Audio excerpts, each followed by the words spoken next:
Thursday, March 6th to you out there, folks. Lake Lewis Show here on Sports Journey Media. It's one of those days where we have so many things we're going to break down. Got some great guests on today's show. We have sports agent Jesse White, who'll be joining us shortly. We have pro golfer Bobby Luzzi. He'll be on with us a little bit later on.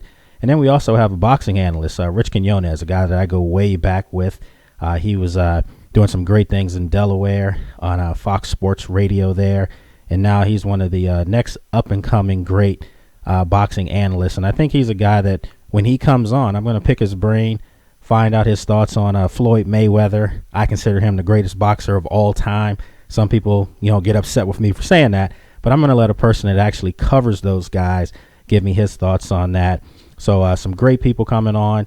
We've got just tremendous topics today. I mean, we're going to mix it up. Today's one of those days, if you are a true sports fan, this is the place to be, because we're going to talk about the NBA. Obviously, Miami right now, they seem to have picked it up. They're en route to perhaps having a three-peat, and I think a lot of fans out there are really starting to see LeBron James put some heat on Kevin Durant as far as the MVP race. So we'll get Jesse's thoughts on that shortly. Also, NFL free agency looms. What is your team going to do to get better? What is your team going to do to perhaps get rid of some high-priced players that are getting up there in age? And I think the NFL right now is at a day and age where you're probably not going to see some of your favorite players, in their careers, unless they are a franchise-type player. Your favorite players probably won't end their careers with the teams that draft them. That's just the way it is now. I mean, I was surprised to see the Cortland Finnegan, was released by St. Louis, and he's another player that perhaps could end up here in D.C. I know they're looking for some help in their secondary, and he's a feisty guy, gets after it. Think about some of the great receivers in the division that the Redskins playing. The Victor Cruzes up in New York, Deshaun Jackson's in Philadelphia, and then Dez Bryant in Dallas. So perhaps this is a guy that could come in. They did re-sign D'Angelo Hall. David Amerson's a young player. So we'll break down NFL free agency across the board. Can your team get better? Also, I mentioned to you as far as pro golfer Bobby Luzzi, I'm going to pick his brains about Tiger Woods, because you see the question up on the board. It says Tiger finished. I think he is. I mean, I'm just not trying to be critical. I think he's a great player, one of the greatest of all time. But 5, 6, 7 years ago, he was the greatest, and I think he would have gone down as the greatest of all time. But right now, with the way his body's breaking down on him, perhaps, Bobby will come on and tell us about, a new club, about, some new technology that could help Tiger Woods if Tiger Woods wants to help. So we'll talk about that. Also, I have to ask the question when Rich comes on. I told you about Floyd Mayweather, but I want to know, is there another fighter out there that could be Floyd Mayweather 2.0? Because let's face it, boxing is dead if Floyd Mayweather doesn't stick around for a couple more years. I just don't see another guy right now that can carry the pay-per-view, all the events, the things that Floyd does, whether you like him or you hate him. He's a guy that you definitely watch. So we have all those things. And, of course, fan questions of the day.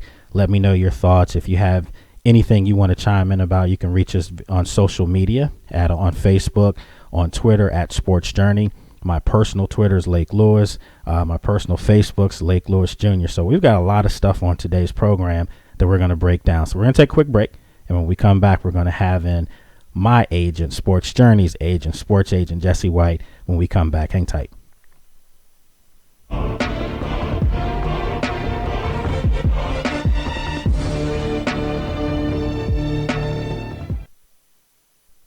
Let me tell you some of the reasons people get into trouble with credit cards.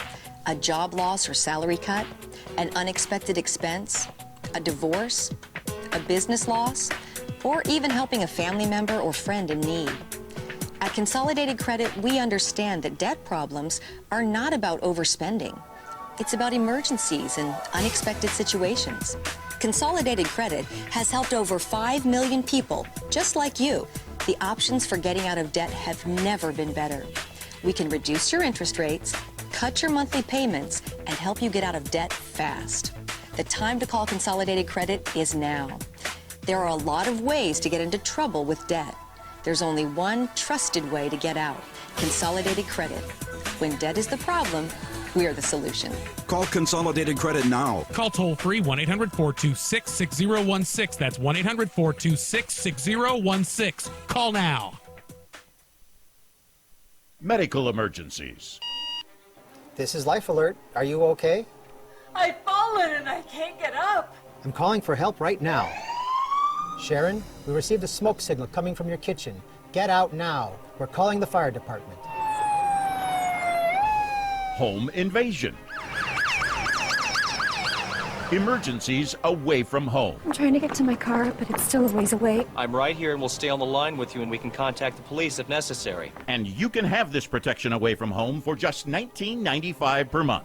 If it weren't for Life Alert, I wouldn't be sitting here today. Life Alert saves a life from a catastrophe every 11 minutes. For a free Life Alert brochure, call 1-800-830-1951. That's 1-800-830-1951. Call now 1-800-830-1951. For a free brochure, call 1-800-830-1951.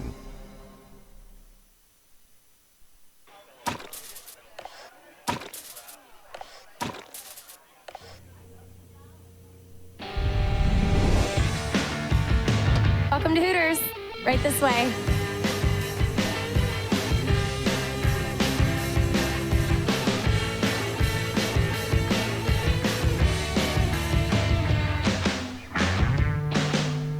Wednesday is Wings Day at Hooters. Get 10 boneless wings and fries for just $6.99. Are you behind on your mortgage payments? Are you worried about home foreclosure? Does it seem like the bank has no interest in helping you save your home and there is nowhere to turn? Then the Homeowners Relief Line could be your answer. Homeowners Relief Line can help save your home. We specialize in foreclosure assistance, and that's all we do. If you're behind on your mortgage payments, being threatened with foreclosure, have been denied a loan modification, or been the victim of a predatory loan, it's critical that you call Homeowners Relief Line now. Homeowners Relief Line has a network of attorneys, and our agents are available to speak to you right away. Remember, if you are behind on your mortgage payments, Homeowners Relief Line can help stop the foreclosure process. Call today before it is too late. New laws are in effect that may save your home. So call Homeowners Relief Line now.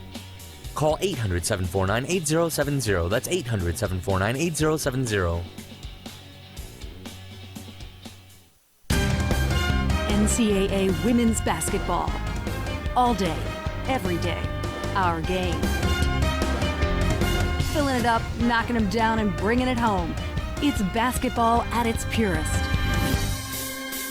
For family fun and great entertainment, there's nothing like it. NCAA women's basketball.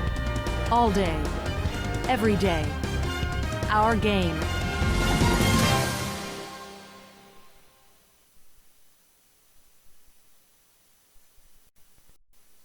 All right, folks, welcome back. Lake Lewis Show here on Sports Journey Media. And I'm going to bring in a gentleman that really needs no introduction with a lot of our audience.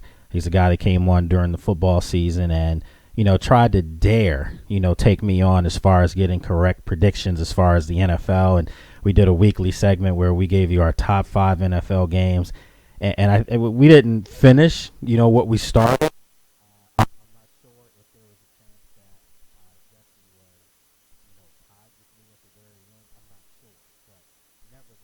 Let's bring Jesse on now. Let's get him in here. What's going on, Jess? Hey, Lake, how you doing today? I'm good, man. Just trying to rock and roll, get back and get used to this thing again. And, a lot's changed since the last time you've been on, which was a month ago. We have a different storyline going on right now as far as the NBA. And I know people look at you and say, hey, this guy knows football, knows baseball, but he's a little versed in basketball as well. So, without making you have to know all the X's and O's and all those things, let's talk about the Miami Heat right now. They look like a team that really has picked it up a little bit. And, obviously they're going for a three-peat, something that most teams in NBA history have not done. But it seems like LeBron James has stepped his game up too. D Wade's playing well. Is Miami clearly right now the team to beat? Do you think that they've surpassed Indiana and all the great things Indiana had done earlier this year? It's tough to say they've surpassed everybody. I think they've gone past Indiana at this point. The Pacers have played great all year long. We've talked about how wonderful they've been. and yet we're sitting here closing out the season, and despite everything great they've done, Miami is right there with them. And we've been talking about how Miami struggled and hasn't been playing that great, and yet here Miami is right on the verge of getting the 1 seed back in the East. It seems like they found a great recipe with Wade resting him a little bit, and Beasley's actually been coming on really strong here lately too. They have a team that is conducive to winning championships, and let's face it, a lot of great teams don't really play ball until after the All-Star break. That's just normally the way it is. If you're in the NFL, most of the great teams turn it on in the second half of the season, and you're starting to see that right now with Miami. You look at Indiana. Indiana had added a lot of pieces in the offseason. They even made a trade a couple weeks ago. They brought in Andrew Bynum, another big body. You think a guy like that's going to get his 6 fouls, maybe no LeBron driving in the lane against them. But Indiana, to me, is a team that clearly has the talent and the weapons to compete against Miami. But Miami's one of those teams that when you win a championship and you still have young players, you have the best player in the game in his prime right now, it's hard to take a championship away from people who, once they get a taste of it, that's all they know. That's all Miami is now, as a championship team. And I don't know if there's a team equipped to really take that from them, Jesse. No, and Indiana would have the best bet. As we've seen the last couple seasons, Indiana's given them a tough time in the playoffs. Indiana has to get the 1 seed.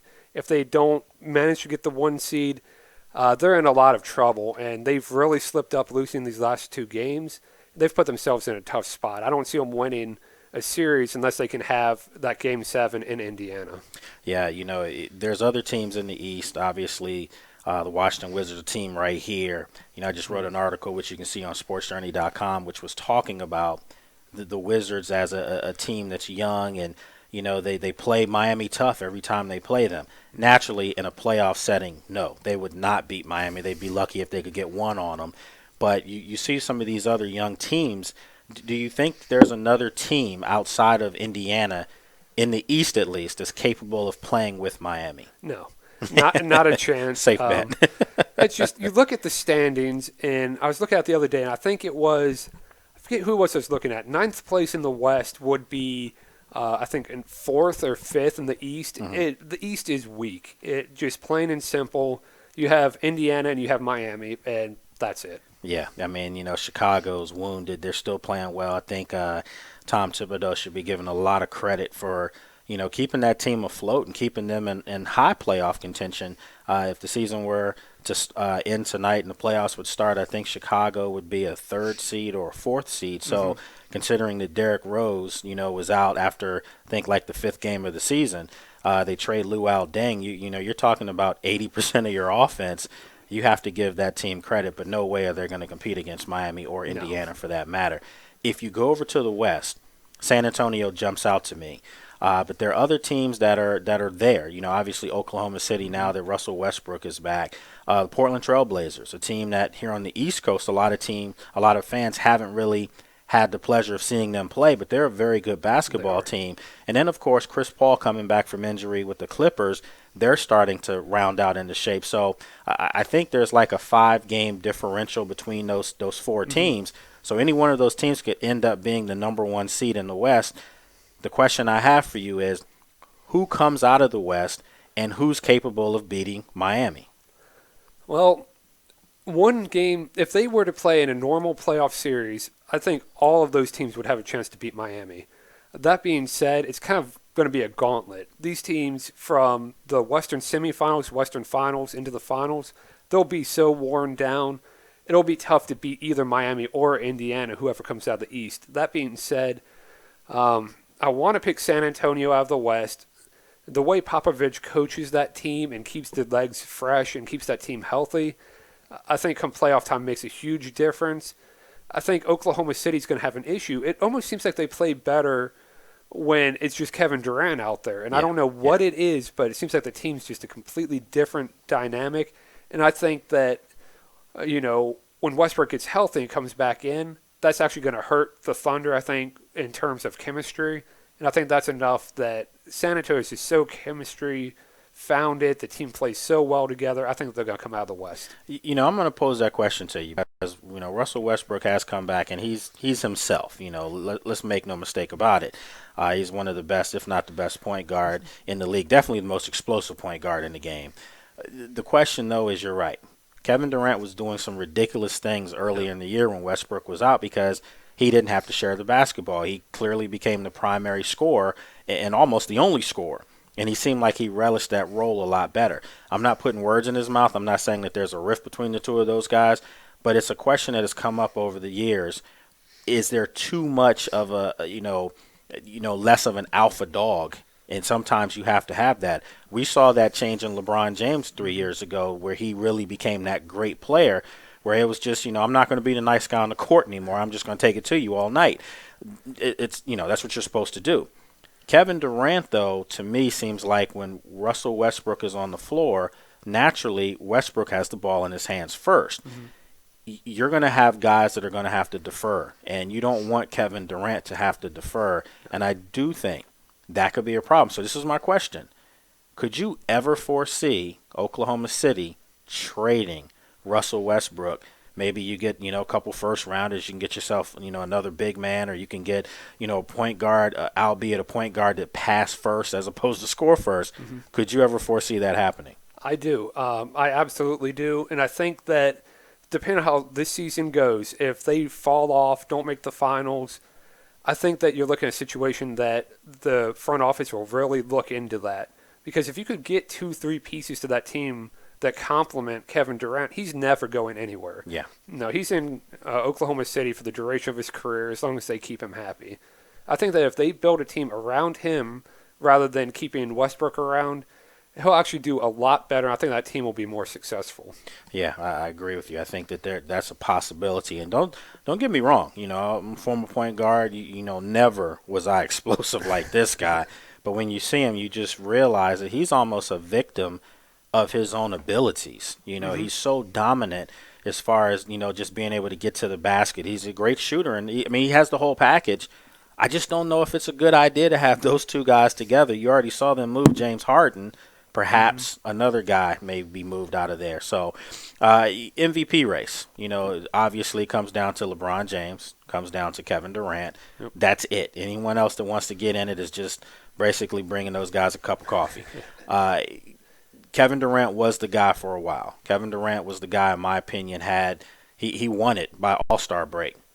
But all of a sudden, LeBron James has seen this, and he's, I think he's taken offense to it. Actually, I'm sure they're good friends, but LeBron knows he's the greatest player in the game. Mm-hmm. But I think he just wants to show that in every facet possible. He goes out the other night, dropped 61, and now you're starting to hear just guys like myself in the media asking the question: is there a race? It's got to be a race if we're asking the question, right? Yep.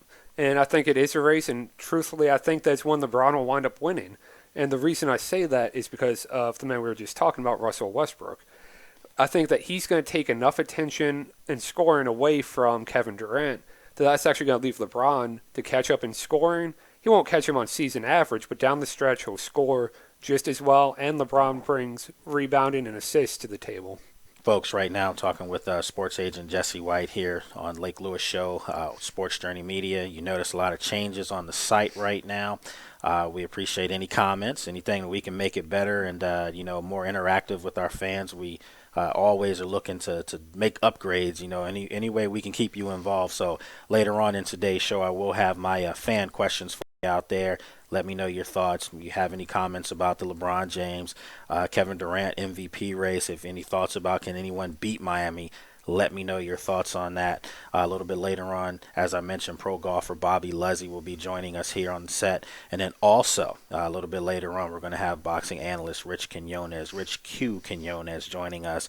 And I'll get his thoughts on Floyd Mayweather. And if there's any other up-and-coming great boxers out there that can really carry the torch if he passes it. Because right now, as I say, Tiger Woods is dead, I think boxing may be dead. So we'll have a lot of similarities with those two sports, but we'll break those down as well.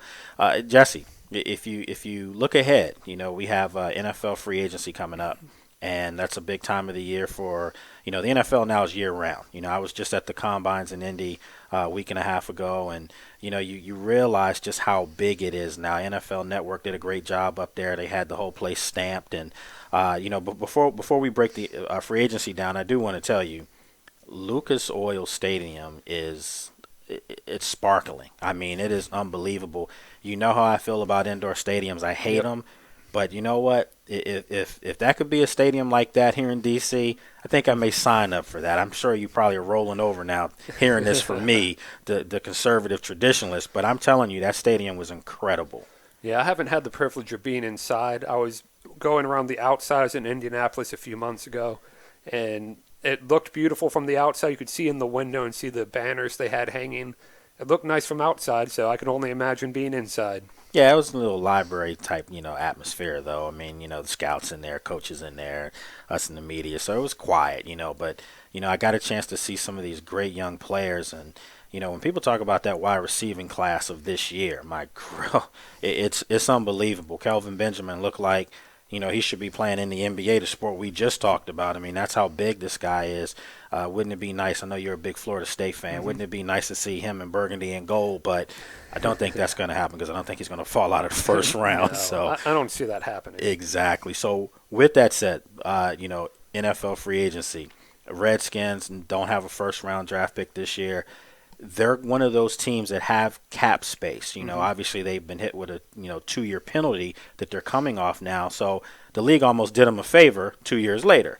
They have money that traditionally the Redskins don't have. They can't miss on any of their free agency picks, let alone their draft picks. And I think that this team has some major holes. Yep. But those holes can be filled via free agency. If you were Bruce Allen, if you right up the street from here, if you were Bruce Allen from where I sit here in Ashburn, what would be the first thing you would address for the Washington Redskins? Without a question in my mind, it's safety. You have about $30 million in cap space, I believe. You need 2 safeties, so you have to at least nail down one immediately. I think corner comes in a close second. You need a good shutdown corner, but I think without a doubt, safety. I would agree with you with that. I think that, I think they need a right tackle, obviously. I think they're going to need another big-time wide receiver to help out Pierre Garçon. If you look at Pierre Garçon and the great things that he did last year and take nothing away from his record-breaking year, a lot of those passes were, 5-yard screen, bubble screens, 10-yard dump-offs. I mean, a lot of it wasn't down the field initially. Maybe he made some plays and stretched it out a little bit. But they need a home run threat, a guy that really, takes the lid off safeties coming up on them. And I think if they can do that, that would help them. The question I have for you on this one, do you do that via the draft? Because there will be some of these great receivers in the second and third round. Or do you perhaps go out via free agency and look at an Eric Decker or someone of that stature? With receiver, personally, I would go draft. And the reason I say that is you have a player that came on strong late in the year, down the field threat that's actually looking pretty good in Aldrick Robinson. I was happy with the way he looked late in the year. I don't know what the Redskins are thinking, but they could be hoping that he would pan out, and at least then he would be there, and you could use a pick to get someone who, draft is always iffy, but at least pick someone up then in the draft. Yeah, there are a lot of guys that are going to be there. I think that from being at the Combines, there was a guy, Martavis Bryant, from Clemson, had the same 40 time as Sammy Watkins, who was electrifying. When you see another guy that's 6'4", 220 plus pounds, runs a 4.3, listen, if you're the Redskins, that guy probably will be there in the third round. And for everyone out there that says Martavis Bryant, he obviously wasn't that great in college, that's not necessarily true. If you think of who he was playing with most of his career, you had DeAndre Hopkins, who now is doing some great things with the Houston Texans, and then you also have Sammy Watkins, who probably will be the number 1 receiver taken off the board in this year's draft. That's not a bad, some company that you're keeping there. No, not at all. So maybe he was just in a situation where he couldn't put up just tremendous numbers. So I think if he's sitting there for the Redskins, they could do themselves a big favor and get the big receiver that they need, but also a guy that stretches that field. Yep. Yeah, I completely agree with that.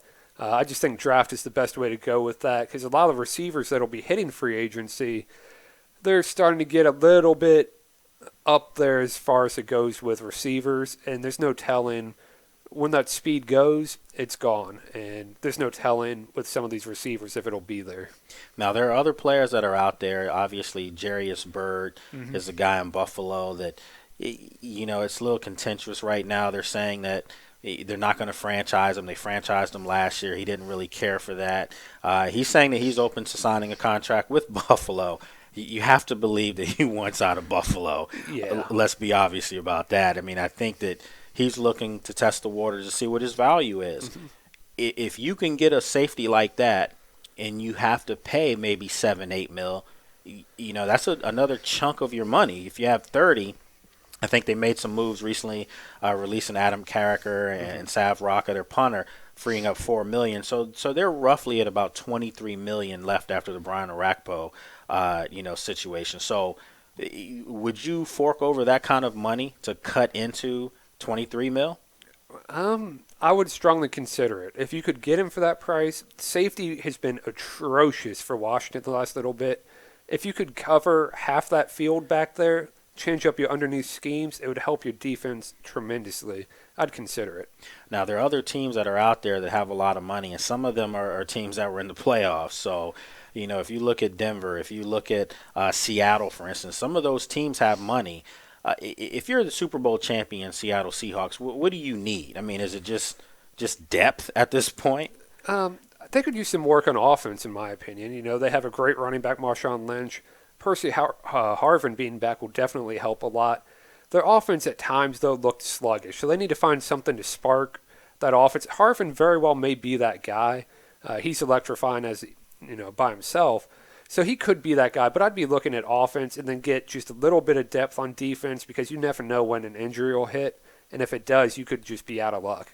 Yeah, I think they're probably going to look to upgrade maybe the tight end position as well. That seems like a position of importance in today's game, especially, with the way you can get in the middle of the field and not be held anymore. Right. You've seen some great tight ends emerge over the past few years. And if you're Seattle and you can get yourself a top-flight tight end to go with a Percy Harvin, who you only had a chance to see in the Super Bowl, right, and all he did was return a punt, for a touchdown. So you get a chance to see the weaponry that they have on that team. But imagine if a team like Seattle were to somehow in the second round be able to, or maybe even late in the first round, could draft, say, like an Allen Robinson from Penn State, or get yourself Mike Evans from Texas A&M.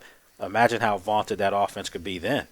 Yeah, it'd be fun to watch if you pair that with a great defense, because that defense is intact another year or two. Yes.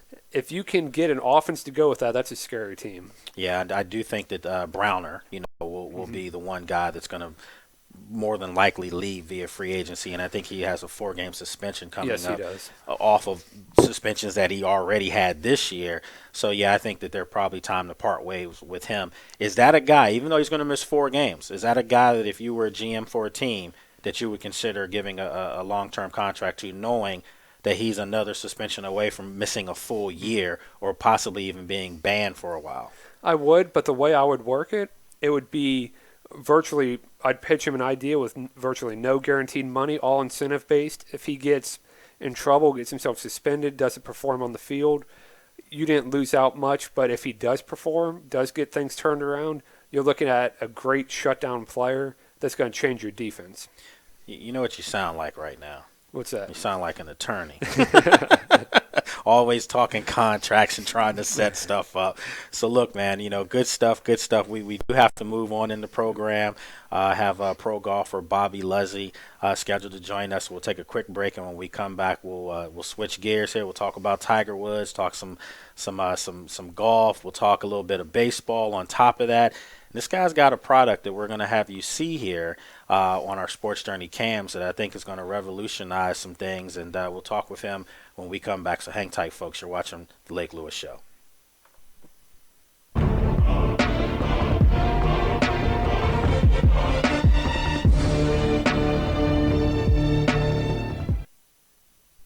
If you're disabled and unable to work, pay attention to the following message.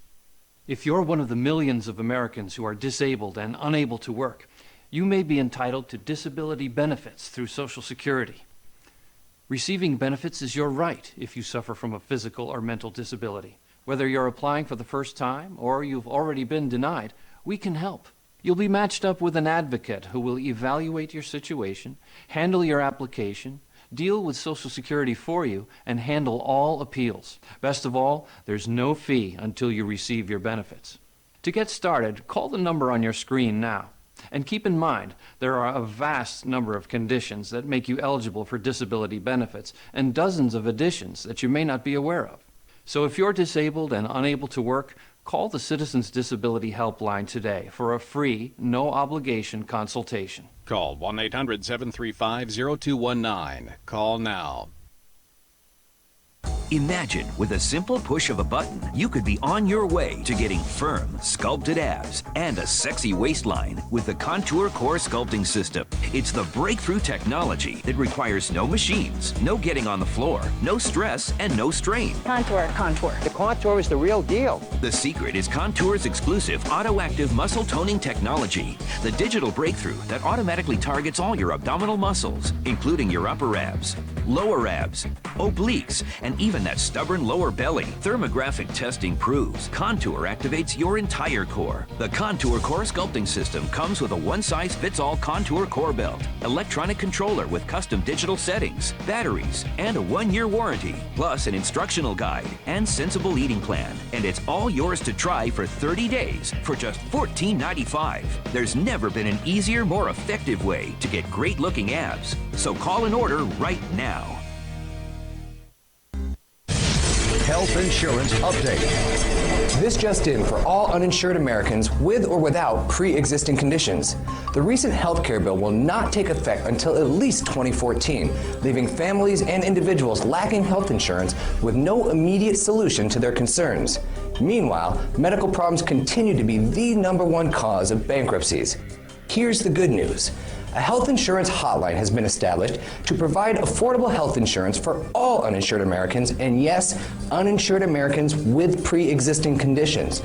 Call the number on your screen now, and in less than 10 minutes, you could receive a choice of affordable plans from the Hotline Network. This is not a discount card. You will have access to doctors, hospitals, dental care, infant care, and emergency services. Call the Health Insurance Hotline now and get you and your family covered today. Call 800-794-1817. That's 800-794-1817. Call now. Are you stressed over credit cards and other debts? Maybe through no fault of your own?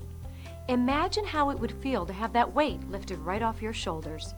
Well, here's some good news from America's trusted name in debt relief. Care One providers have already helped over 4.5 million people in debt, and we can help you today. Just call this toll-free number to speak with a friendly representative, and in just minutes, you'll get your free debt relief analysis. Regardless of your situation, Care One has an option for you. We are there to help, and we do that in a way that's empathetic and supportive without judging their financial situation. The credit card companies, I feel, are trying to keep you in debt and trying to keep it so you owe them money forever. And Care One is a good way to get you out of that and get you out of it fast. A big burden was lifted off of my shoulders. Care One threw me a lifeline. Call Care One. They will help you. Get debt relief from a company you can trust. Just call the toll-free number today.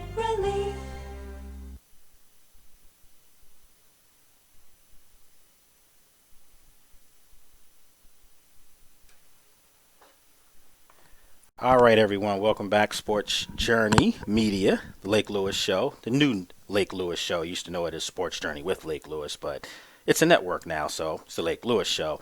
Right now, as promised, we're going to bring in a gentleman that came on the show over the summer. Came into studio and did a great job breaking down some things, and he's a pro golfer, guy that will help you with your swing too if you have an atrocious swing like I do. So I'm going to take him up on that. But let's bring him in now, Mr. Bobby Luzzi. What's going on, Bobby? How you doing? Hey, Lake, how are you? It's great to be with you again. Good to see you. You know, you have some goodies that a lot of people are going to be interested in seeing, and you know, before we bring out those goodies, let's talk some golf here, you know, what you do for a living. Mm-hmm. And, you know, we were going back and forth about Tiger Woods. Yeah, there's a lot of questions about Tiger.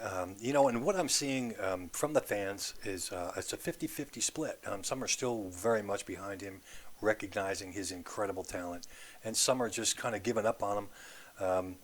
The whole back thing, he's been having trouble with his back for quite some time, and even before this happened in this last event where he obviously withdrew, he had been stretching all morning long. It wasn't something that was unexpected. It wasn't something that just popped up out of nowhere.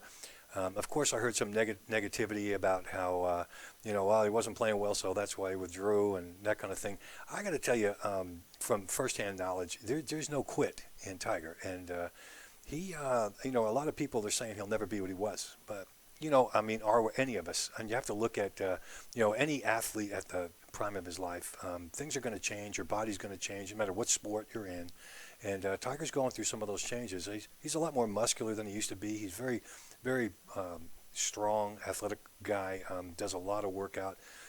Losing maybe a little bit of flexibility, and his musculature is overcoming that flexibility, sometimes causing back spasms. Fred Couples have had back problems exactly like Tiger's for years, and you'll catch him right in the middle of a tournament laying on the ground, stretching his back out. So it wasn't a shock that would happen. Well, I know Tiger is a big, he's a big fan of, working out, making sure that he is always, in incredible shape. And I think you can see him now, Bobby, and you can see that he's starting to look a little bit like the Tiger of old as far as, he's really trimmed down. He's got the muscle tone back. But my concern is the back injury. Again, this is what derailed him the first time, outside of the personal situation. That torque. Everyone talked about the torque he had in his swings. So he changed it. He changed clubs several times. And now you're starting to see it kind of come back and resurface again. I get worried because we're talking about a guy that was one of the most dominant athletes in any sport of any era. And you don't want to see a guy, kind of come back down to earth because he was just a great challenge for any other golfer out there. But it doesn't seem like Tiger Woods will ever be the Tiger Woods. Maybe not so much, Bobby, because of, what he was doing on the course, so to speak. But I'm talking about as far as the fear factor. There were guys that would go up against him that lost when they knew that they were paired with him. I don't see that anymore. Is that just me? No, it's not you. The fear factor is definitely gone a little bit. And one of the reasons is the tremendous field you have out there now. You have to recognize another thing besides his great ability and who he was, and even when he wasn't at the prime, when he was just Tiger Woods and he was just great before he got to be invincible. Guys were playing for second place and they knew it because they just didn't have. But look at the new group of players that have come out. These guys are phenomenal. I mean, they're physical. They're way taller, way more flexible, like a Dustin Johnson. These guys hit the ball a mile, and they're fabulous players. Every sport has gained over the years. Baseball, football, basketball, doesn't matter. The science of the game is better. The coaching is better. Training is better. Diet is better. Everything's better. And you got guys in high school. If you had a really good collegiate team and you had one guy, maybe two out of your five that could shoot subpar or around par, you were doing really well back 10, 20 years ago. Now you've got everybody shooting there. We got guys in high school shooting subpar rounds of golf. So the field out there that he's playing against is phenomenal. That's players. Your son. Yeah, it's one of them. Sean's amazing. People watch him hit balls and they're like, they go, "Can you do that again?" I'm like, just about every time. He's amazing. He's 14 years old. He's like 5'10" and 160 pounds, and he carries his driver like 220 in the air. And that's a big poke for a little guy. And a lot of guys out there are saying right now, man, I wish I could hit a 220 in the air. But as far as Tiger goes, I think. You have to understand golf at his level is very much a mental game. And there's certain things about Tiger that I enjoy very much, like his tremendous ability. I mean, just an incredible ball striker. And I think that Tiger's a perfectionist. One of the things about him is he wants every shot to be perfect. And we all know that golf is a game of imperfect. And right. It's about how bad were your mistakes. And his mistakes really aren't all that bad. You have to look at, and what's really funny is people think, well, he's declining.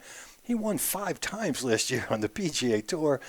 He's going to Doral this week in Miami, and we're looking at a guy that's entered in 13 events. He's been in the top 10 times. He's won it 7. So I mean, he's the man. There's no question about it. What Tiger's going to show up, we have to wait and see. I hate to tell you that, but that's the truth. He says he's been going to therapy. His back is much, much better. He's gotten away. These were contractions basically, and I think he's doing well. He's ready to play. He's definitely ready. I'm going to put you on the spot here. I'm definitely going to put you on the spot. The question that I have is greatest of all time. If I were to ask you this 5 years ago, you probably would have said Jack, but you would have said that with the eye on Tiger, literally coming up. Is that really cooled off now? I always hear comparisons about Jack and Tiger, and we see Jack Nicklaus today. Jack is up in his age now. He's mellowed. He's a relatively nice guy. He likes to talk and do interviews now. When he was Tiger's age, not what you saw. Totally different guy. Like I said before, he had the personality of a cactus. Didn't really want to be bothered with you. Didn't want to talk much. Didn't really do interviews. Didn't sign much. Kind of like Tiger. But if you compare him, I mean, there's a lot of other guys out there, and every single player had some special ability, like Byron Nelson. Look at his amazing record of how many wins, 13 PGA victories in a row. I mean, who does that? Look at Sam Snead. I mean, Snead was amazing. There were golfers that literally quit when they saw Snead hitting the ball. There's no question about it. I mean, he still holds all kinds of collegiate records in baseball and basketball. I mean, the guy was amazing. Played all the way up until he was 82 years old. When he was 80 years old, he shot 69 at his home course. I mean, the guy was just incredible. So there were many great players out there. I think if you'd have to analyze everything, distance, accuracy, and again, back to Snead for a minute. There's a place that I've gone to many times, and it's called Snead's, a restaurant there in West Virginia. And there's a plaque on the back wall that has 33 golf balls glued to it with the date and the time and the distance he hit it. They were hole-in-ones. We're talking about 33 hole-in-ones? 33 hole-in-ones. And the next nearest guy's got like 7, So even Mr. Guyberger, Mr. 59, who had shot 59 6 times, not even close. But, the funny thing is when you talk to other players, 33 hole-in-ones in PGA play. When you talk to other players, what's really funny is they said, do you know how many times he hit it to 6 inches? He missed another 50 within a foot. So, that's the kind of, so overall, I think that there was the legend of Byron Nelson. There was the great play of Sam Snead. Of course, the charge of Arnold Palmer. And, Gary Player, the most consistent, everyday guy. There's just so many great guys. There really were. But if you look at the pure talent of the game, I'd have to say Tiger has got the most pure talent of any player I've ever seen. No question. That is absolutely amazing, and this is a guy, folks, from right now, Bobby Luzzi, he's a pro golfer. I mean, he knows what he's talking about. He's legit. I mean, he can talk about this with us. One of the other things that you did bring on the set with us is that you have some new golf clubs and that are new technology. You brought a bat in as well, so I did. And this is something that's helping today's players, as far as the technology that's at hand. So, if we can get a chance, if we can get a chance to get that in the camera, that would be pretty awesome. So he's getting that squared away. Okay, so we're good. So here we go. There it is. Nice. I'm going to flip this around a little bit so you can see it. It was designed by a company called Swing XP. An amazing story. They started out almost 2 years ago. They did kinetics physics testing at the lab at University of Maryland, and they determined in the old days we used to slide a weight over the barrel of the bat, so we could strengthen muscle, flex the back, and so forth and so on. They discovered that if you put the weight at the back of the bat and the nub, it literally helps the player increase bat speed, wrist strength, and pulls the bat in toward their body as they swing it. So this one is particularly very heavy. It's for professional players. It's 60 grams. It's very, very heavy. But when you swing it, it feels really light. It's amazing. So the kinetic energy is transferred from your hands to the barrel, and of course it picks up swing speed. So an incredible design. As far as I know, I think approximately 18 major league teams are using it as we speak. They're bringing it down to spring training. This one is aluminum. They have it for baseball, softball, and also wood bats for the major league players, and that's what they're using down there to train. Locally with the Nationals, John Philbin, who is their strength and conditioning coach, has signed on with the company and is a national spokesperson. So Mr. Philbin thinks it's a tremendous idea and a super way to teach players to do what we've always tried to do. It's the same in golf. When I teach players in golf, people think that if they hold their hands away from their body, it feels like you have more leverage. But actually, if you bring your hands closer into your body, I try to get students closer and closer to the ball.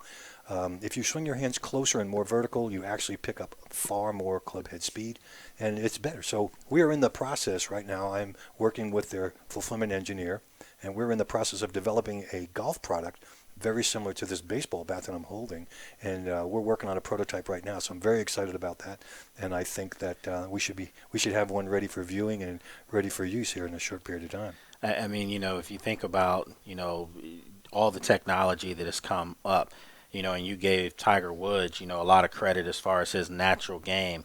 Absolutely. The question that I have, though, is that if a Sam Snead, if a guy like that, Bobby Jones, if those guys had a chance to play with the technology that Tiger Woods has, would that elevate their games that much more? Well, I think, anytime you have a better implement, no matter what it is, whatever your sport is, whether it's a better hockey stick or a better baseball bat or whatever it is, I think equipment is definitely going to make it is a game changer. There's no question about that. I think it would be interesting, and what I always thought would be really fun would be to take the modern day players and have what we could call the PGA Classic tournament and have them play with Parsimon, Woods, and old gutta percha balls. I'd love to see that, just to see. And honestly, I think most of the players would love to do it. I think they'd really like the opportunity. But there's no telling. Guys like, again, I have to talk about Mr. Snead. He was, Harvey Penick, probably the greatest teacher of all time. There's a story in his book, and Mr. Hogan was walking up to hit some golf balls, and they could hear guys hitting golf balls. When you hit a golf ball, it makes a very distinct sound. He said, "Listen, Harvey," and every so often you'd hear this incredible snap. And Harvey Penick said, "What is that?" He said, "That's that new kid Snead. He sounds like he's shooting a 22 when he hits the ball. He's hitting it 50 yards past everybody." Harvey Penick literally took his shoes off, and Mr. Hogan said, "Where are you going?" And he said, "I can never beat that kid." And literally became a teacher at that point in time, stopped playing golf. So, he's made some good money. I mean, he's I'm not going to sit here and feel bad for him. No, I never would feel bad. He did fantastic. But again, I'd love to see those guys kind of hit golf. But I will say this: 2007, when Tiger had his phenomenal year and won out at Pebble Beach, ridiculous score won by 20.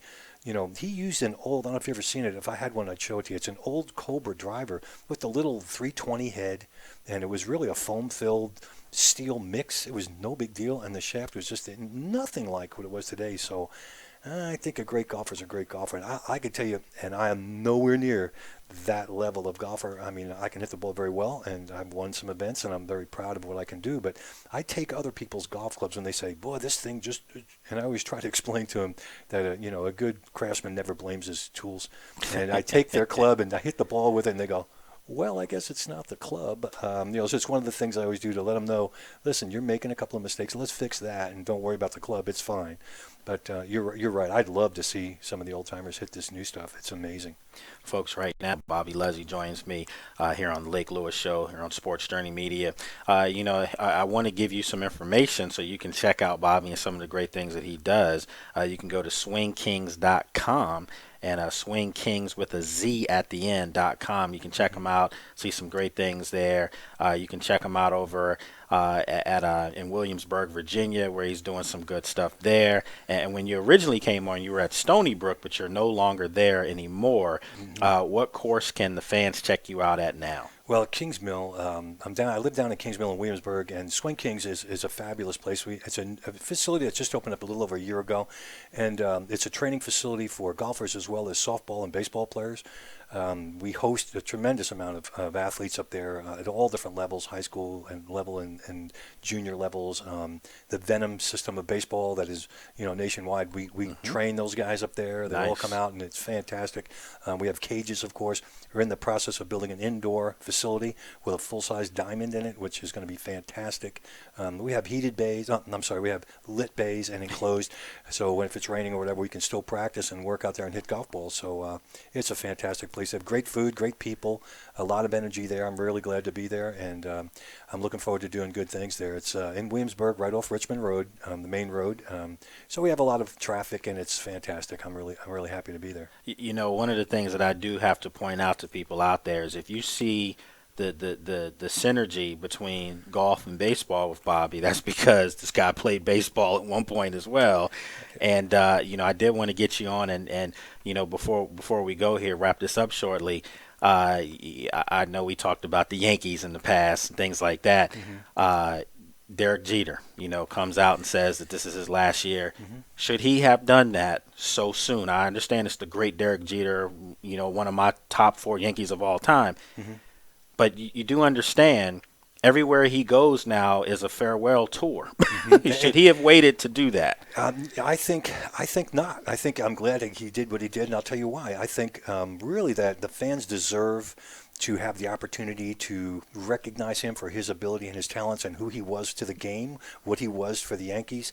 I think that it's good that he did that. Just like when Mariano Rivera, the great Mariano, retired, everybody knew, and they did a lot of things, but they did it pregame. They were prepared for it. It didn't interfere with play, right? And I think he deserves it. He's a class guy.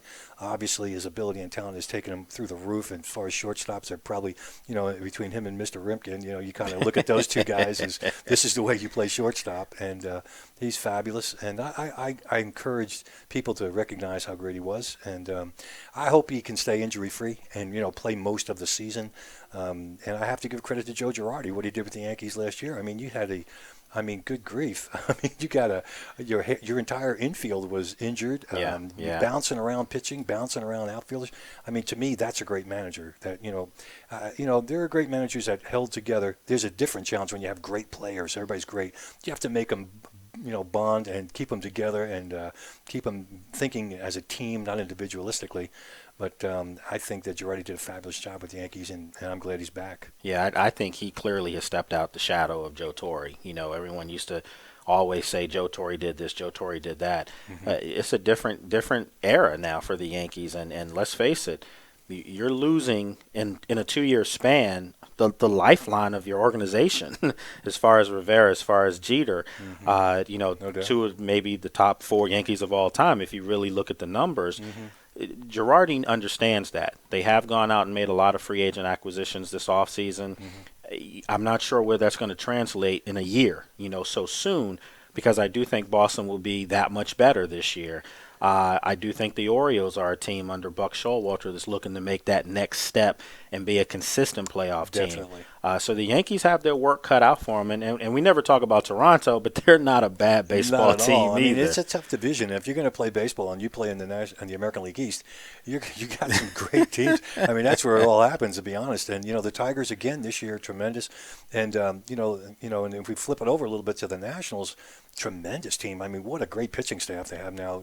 Acquiring Pfister. Phenomenal guy. I mean, this guy just can throw the ball through a wall. He's amazing. And their rotation is nothing to be laughed at.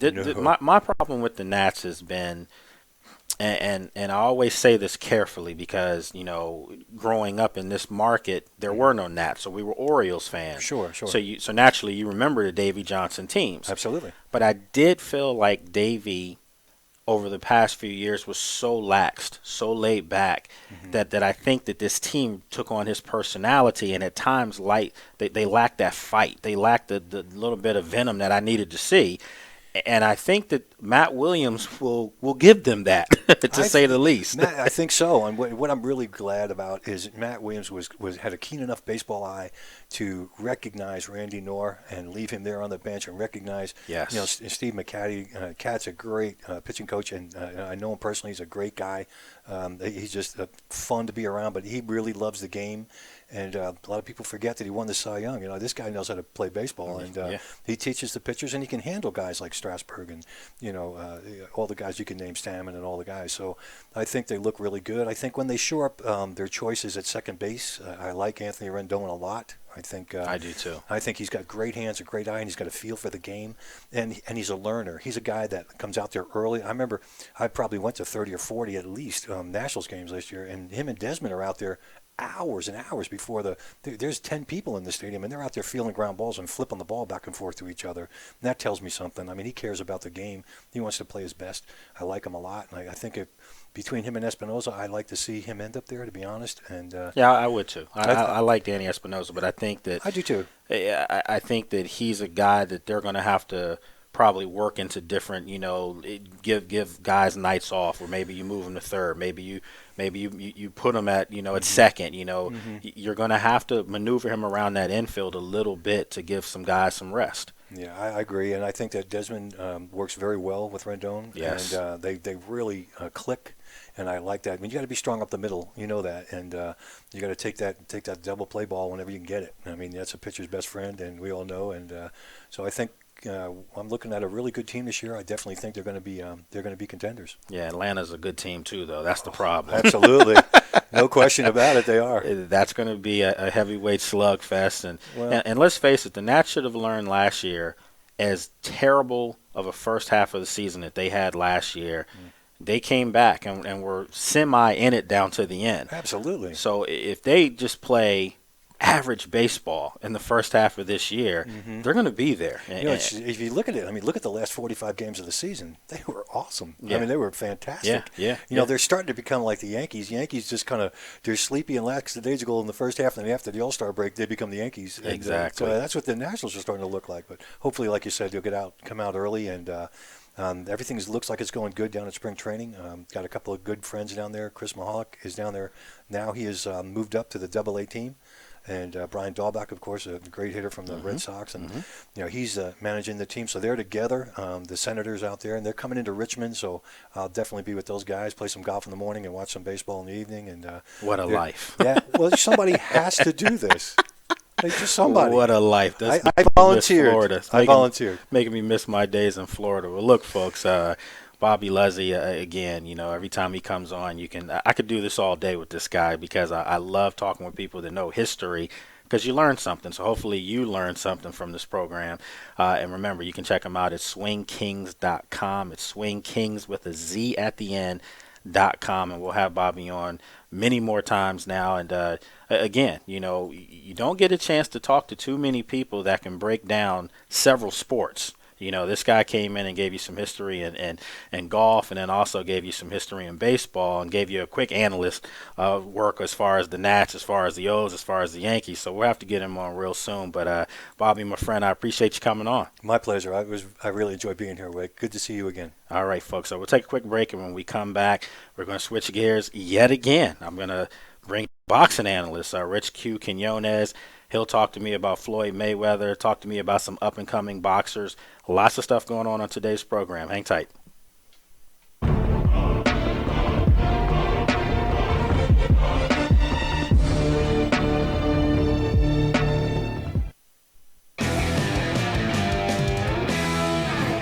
That's a good pour. Frosty glass, perfect amount of foam. Thanks, Coach. How's your Bloody Mary? Spicy? Wings? Always fresh, never frozen. All right. Who's the primary on Spider 2Z Snag? It's the fullback out of the backfield. If he gets jammed, I'm hitting the flanker on a curl route. You're good. I know. Huddle up at Hooters. Why would you go anywhere else, man? Attention, if you have diabetes. Hello, I'm Alan Thicke. As the father of a child with diabetes, it's important that I keep up to date with the latest in treatments and technology. That's why I'm happy to tell you about a breakthrough in diabetes care through CCS Medical. You don't need to stick your fingers anymore. This new meter allows you to test on your arm, so it's virtually pain-free. Plus, it uses gold test strips. Real laser-etched gold in every strip provides the ideal testing surface for one of the most accurate readings possible. Best of all, CCS Medical can send you this meter at no cost. With CCS Medical, they deliver your diabetes supplies to your home. They work with Medicare or your insurance to process the paperwork. They even have nurses certified in diabetes available to answer questions. And for a limited time, CCS Medical will also send you a diabetes ID bracelet. All this from a company trusted and recommended by thousands of doctors around the country. Call CCS Medical today. Want clear skin all over? Well, get set, because Proactive's Deep Cleansing Body Wash is back. And so is free shipping. 2 hot summer deals. Now Proactive clears acne on your face and body, so you feel confident all over. And the body wash is yours free when you order Proactive today. The Deep Cleansing Wash, it really exfoliates the skin. I use that on my arms, my legs, my chest. My skin was smoother. It got rid of the small little bumps on my shoulders and back. Proactive has a $40 value, but with today's special offer, pay just $19.95, and your shipping is free. Plus, get the Deep Cleansing Wash free to polish your skin to perfection. I went out and bought a little spaghetti strap dress, and it was a really amazing feeling. Act fast, and we'll add a free travel-size green tea moisturizer. Don't wait. Order Proactive today and get free shipping, but only for a limited time. Dear Bowflex, I dropped 8 dress sizes, 36 pounds, and all I had to do was walk. This is the Bowflex Tread Climber Machine, the easiest way to walk and burn up to twice the calories in less time. By combining the motion of a treadmill, a stepper, and an elliptical, you get the calorie-burning benefits of all 3 workouts at once. I lost 30 pounds in 4 months. If I can do it, anyone can do it. Call now for your free DVD and information kit. You'll see how the Tread Climber burns up to twice the calories of a treadmill. Plus, you'll learn how you can own a Tread Climber machine today with special financing for 18 months. Within the first couple of weeks, I started to lose inches. I lost 50 pounds in 3 months using the Tread Climber. Call or go online to buytc.com for your free info kit. We'll also send you the Bowflex Insider's Guide with a personal fitness assessment to help you jumpstart your Bowflex body today. Absolutely free. Thank you. Thank you. Thank you, Bowflex. Sincerely, J.D. Weber. Car owners, does your vehicle have less than 120,000 miles on it? Is it less than 10 years old? Is your current auto warranty about to expire? Well, Cover America Auto Care has a very special offer just for you. With current economic conditions causing bankruptcies and a downturn in new car sales, Cover America Auto Care now offers inexpensive mechanical breakdown coverage direct to the public. You can save thousands of dollars on auto repairs. A toll-free line has been made available so car owners can call and get a free no-obligation quote. This auto protection is backed by an A-rated insurance carrier. Plus, you get a claims department that has an A-plus rating from the Better Business Bureau. 24-hour emergency roadside assistance is also included. You will be amazed at how much you can save on future car repair bills. So call for your free, no-obligation quote now. Do not wait. Get covered today and rest easy tonight.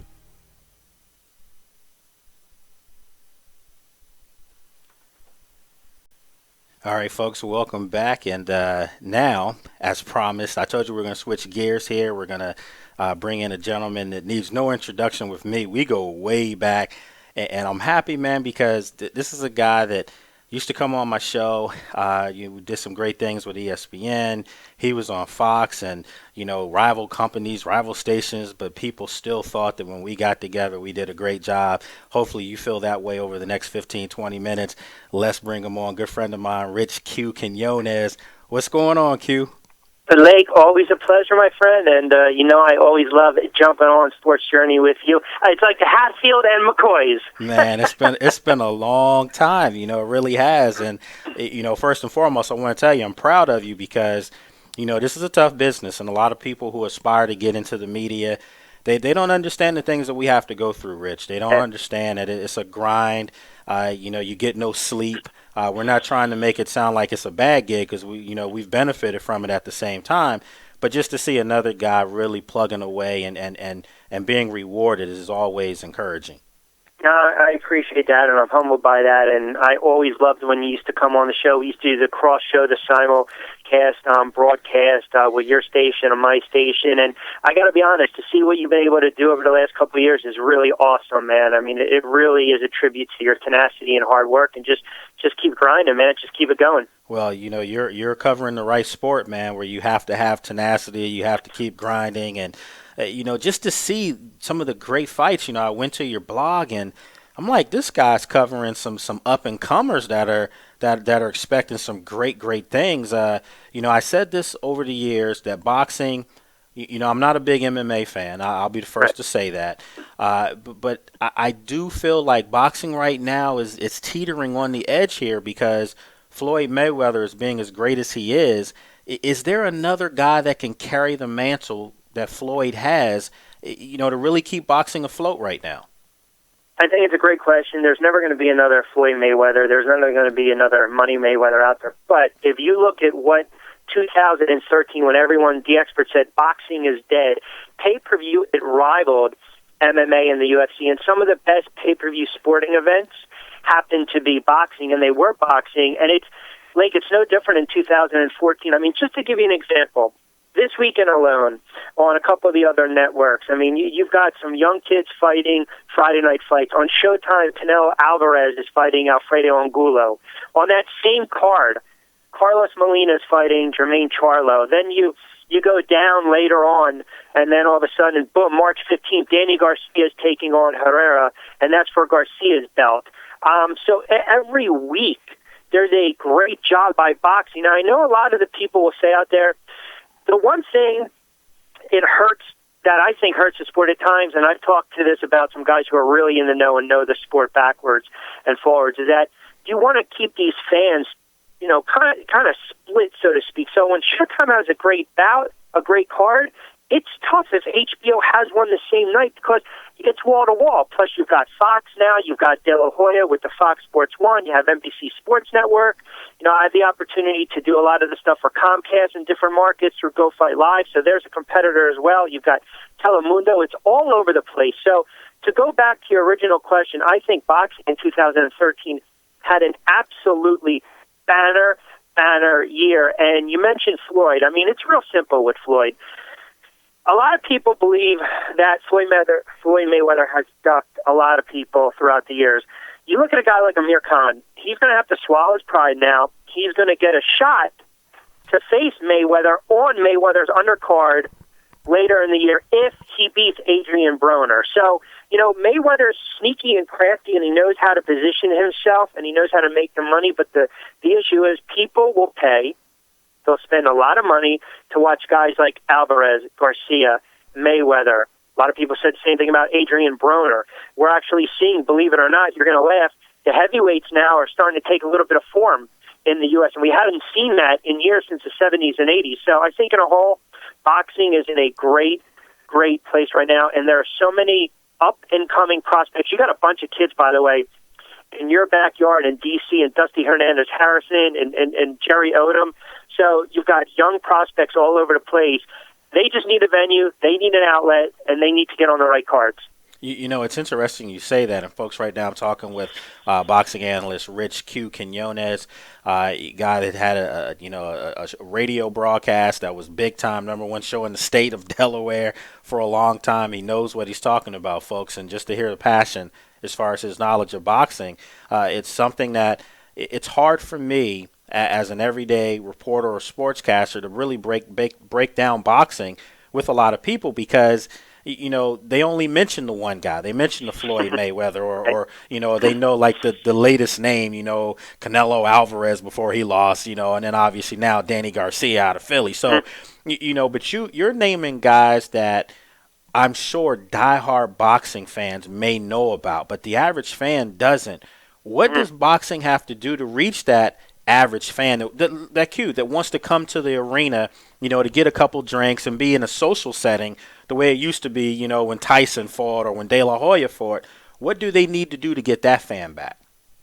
I've been pretty outspoken about this on the air, and I've been criticized for talking about it on the air during broadcast, but I stand by it.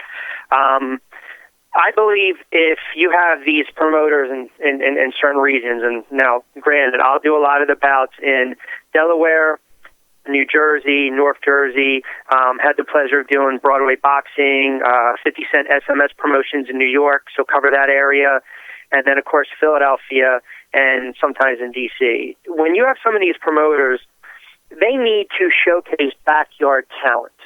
See, Broadway boxing, what DeBella does that's so smart is he showcases a lot of New York guys, and then he'll get some guys that he'll fill the seats to take on some of these prospects, but it is geared towards young guys, whether it's a Junior Yeoman, whether it's a Louis Cruz, guys that, a Boyd Melson, guys that are just on the card that are fan favorites. They put Tiny's in the seats. The issue is that a lot of the promoters don't do that, especially some of the promoters along the East Coast. They need to start doing that because if you're going to pit a, quote, all-Philly affair, I'm going to give you two guys you never heard of before, Lake, but if I'm going to watch an Anthony Caputo Smith and an Anthony Ferrante at the cruiserweight division fight, guess what? They better fight in Philadelphia because they're both from PA. Give me the backyard guys and start to groom them. Philly right now is a hotbed for boxing. It is an absolute hotbed. Same in D.C., same in Virginia. The promoters have to just start grooming these young guys and get them on the cards. There's so many different entities and outlets that want to air some of these fights. They have an opportunity to air some of these fights. And the issue most of the time is with the promoter because ultimately they want to make the money. It's the bottom dollar. And I think they're cheating the fans, they're cheating the sport, and they're cheating these young prospects and these young fighters an opportunity to, groom them the right way, get them on a big card eventually, which gives them more viewing audience. Then they go on an ESPN or an NBC or an HBO or Showtime under a co-main. And now all of a sudden the purse explodes and they're really making money and their name is out there. So you can say, man, I saw Dusty Hernandez-Harrison when he was 17, got the special exemption and fight at 18, and I saw him knock out Eddie Soto at the DC Sports Complex last May. Why? Because I was ringside calling that fight. That's how I know. And now look at this kid. He's going to fight on ESPN Friday Night Fight. So, again, there's so many stories of boxers like that, even in my backyard. Well, one of the major problems that I have is this. For instance, a couple weeks ago, went to the Lamont Peterson fight here. Yep. And it was at the DC Convention Center, which is DC Army, which is an old, archaic building. My thing is this. Are you telling me that you can't have a fight with a hometown hero at the Verizon Center here? Are you telling me up in Philadelphia you couldn't have Danny Garcia fight at Comcast Center? The place would sell out. So I don't understand why they feel as if they've got to shortchange not just the fans but the fighters themselves. Is that just short-sightedness on their part? I think what people don't realize sometimes is when promoters go to these networks and the networks agree to work with the promoter, whether it's a Top Ranker, Golden Boy, Bob Arum, DeBella, whomever, they'll sit there and say, look, all right, this is what our idea is. We want to do 10 DeBella fights on ESPN Friday Night Fights. Let's check the card. Let's look at the card. Honestly, if the card's not worthwhile, if it doesn't stink, the money's not there, they're not going to air it. It's not broadcast, quote, quality. It's not good content. People don't want to watch it. People don't want to see two overweight cruiserweights hugging and clinching each other through 10 rounds. They just don't want to see it. So I think going back to your original point, look, there's a guy who's a heavyweight. His name's Amir Mansour. He's 41. He is right now ranked 5th in the world in the heavyweight division. He's fighting Steve Cunningham. Amir's from Delaware, really South Jersey, close to PA, as you know. Steve Cunningham is a PA guy, right? A veteran in the ring. This guy's won some titles. Those two are matched up because of main events. So they're going to fight April 4th at the Leo Corzai Center, which is where? In Philadelphia for the USBA heavyweight title. You might be like, Q, what is the USBA heavyweight title? Listen, it's a belt that guys like Chris Bird, David Tua, Hasim Rahman, Buster Matthews Jr., Brian Jennings, Eddie Chambers have won. So that's great promoting by Main Events and NBC Sportsnet to get that bout, plug it into Philadelphia, because one promoter canceled a fight that I was supposed to broadcast on April 4th because he knew he could not compete with that card, which was smart. So again, going back to your original point, Lee, That's what they need to do. They need to capture these guys in their own backyard. Yeah. But you know that the honesty is, if you can go to the Alamo Dome or in Vegas or the Barclays Center, because now you get a 50-50 split with concessions and drink and food and ticket sales, and that's how they make their money. Well, when you just said they canceled on you on April 4th, we're already went on that. How dare them cancel that on your birthday? That's my birthday, too. I was going to say, how dare they cancel that on your birthday? We have the same birthday. I mean, that's terrible, And again, this is what I think is affecting boxing. Because, for every fan out there that says Floyd Mayweather's ducking people, that's garbage. First of all, I don't even accept that kind of lunacy on my show. The bottom line is he is a cash cow. He needs to make sure that his investment, he makes his money back. He's not going to give an opportunity for a guy to get punch happy, become instantly famous by upsetting the greatest probably of all time. He wants to make sure that if I go in there and I risk something, I got to make sure I'm making my money here. So can you make money for me? That's what this comes down to. But see, again, that goes back to the promotions. That goes back to all these different companies. You have all these belts. I think every fan out there, Q, would like to see guys unify titles. That's what they want to see. That's what they used to do in the old days. I don't know if boxing can ever get back to that because there's too many belts right now.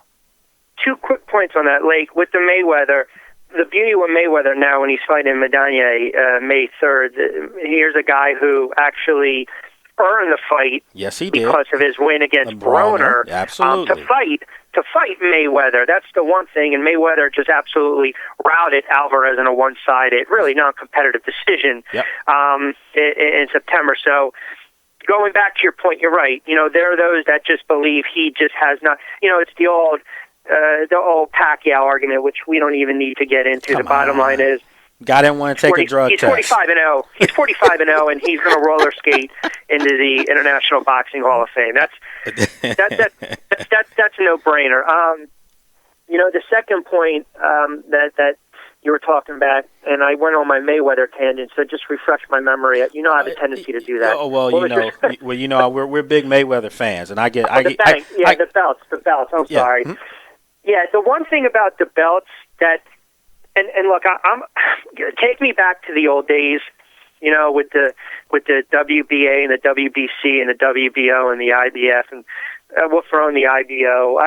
I like that. I do think there are too many belts, but I'm going to say one thing, and this is something that I really learned doing close to 100 fights in less than this calendar year. With these regional belts, NABO, NABA, USBA, a lot of these belts, people don't know, are regional belts that have a relationship with the major sanctioning bodies. So if you win one of those belts, say, for instance, an NABO, this kid Ray Robinson won a belt against Alice Landbeck-Kozov last Friday in a bout I did in Dover, Delaware at the Rollins Center. It was an NABA belt.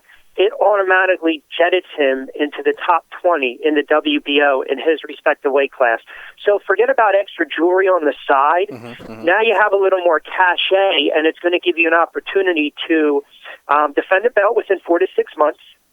And then you have an opportunity after you do that once or twice to maybe get a shot at an eliminator where now all of a sudden we're going to be watching somebody as a main event on a Showtime or an HBO. So there is a pro to the smaller regional belts. Okay. Well, let's do this, folks. Right now, talking with boxing analyst Rich Q. Quinones. He's one of the up-and-coming guys in this profession. We go way back, and again, you hear the passion, you hear the knowledge. This guy dropping names like I've never heard of. I'm going to name some guys that I have heard of, and I want to get your thoughts on some of these upcoming bouts coming up. Just in 2 days, on Saturday, we're going to have Canelo Alvarez versus Alfredo Angulo. I mean, is this a dangerous fight? Because I actually think Alvarez won in the Floyd Mayweather debacle, meaning he lost the fight, but he won from the standpoint that he can't get destroyed like this ever again, ever, because he fought the greatest of all time. Well, the one thing about Angulo is, when you look at Alvarez, he's 23. He's so young. He can rebound for big fights in the future. He's going to fight, I believe, 3 times in 2014 in pay-per-view. So you mentioned his first fight. He's going against a countryman in Alfredo Angulo, who's 22-3. This is a guy, Angulo, who is what I like to call an absolute brawler. Angulo fought James Kirkland, and we saw what Kirkland did to Glenn Tapia a month or so. Tapia was overmatched. Those two were tailor-made. And Angulo's a guy that just fights forward, very active, will throw hands, will let his hands go. And we know Alvarez likes to do that, even though against Mayweather, defensively, he was not, Mayweather had that great game plan. So if you're looking for a bout that's going to be action-packed, I think from maybe the second or third round on, this is going to be a fight that is going to be very action-packed. I don't see either men getting knocked out. I believe this one will go to the scorecards, but I think it's a great opportunity here for Showtime in their main event. Another fight coming up a week from this weekend is a guy that you're cool with. I've seen you do some work with him, and he's the guy that I think has an opportunity to really be one of the next faces of boxing, and that's Danny Garcia. He's going up against Mauricio Herrera. Could that be a roadblock for Danny Garcia, or is this a guy you expect to go? A guy you expect to go through? Yeah, Danny Garcia from Juniata Park in Northeast Philly. The beauty of Garcia is he never got the respect, even when he was fighting Matisse and then suffered the cut, and then Matisse got cut, and then the knockdown. And leading up to that fight, everyone thought his father was crazy. His father, Angel Garcia, should have been really manager, quote, / maybe boxer trainer of the year, because he took all the pressure from being loco and a nut job off of his son, put it on himself, and Danny really shined. And Danny is another guy who's extremely young, and for his size, he's got some pop. And the beauty of Garcia is he moves around the ring very, very, very well. Now, Herrera is an interesting bird to me, because if you never actually saw him fight, you would say to yourself, this guy looks not awkward at times, but you kind of look at the method in which he conducts himself in the ring, and I don't think at all Danny Garcia can overlook Herrera. There's absolutely no way, because if he's going from beating well-named guys like Zab Judah, Amir Khan, Matisse, and now all of a sudden you step into the ring where, you know what, this is a lesser-known opponent, and a little more pressure because the fight is a homecoming.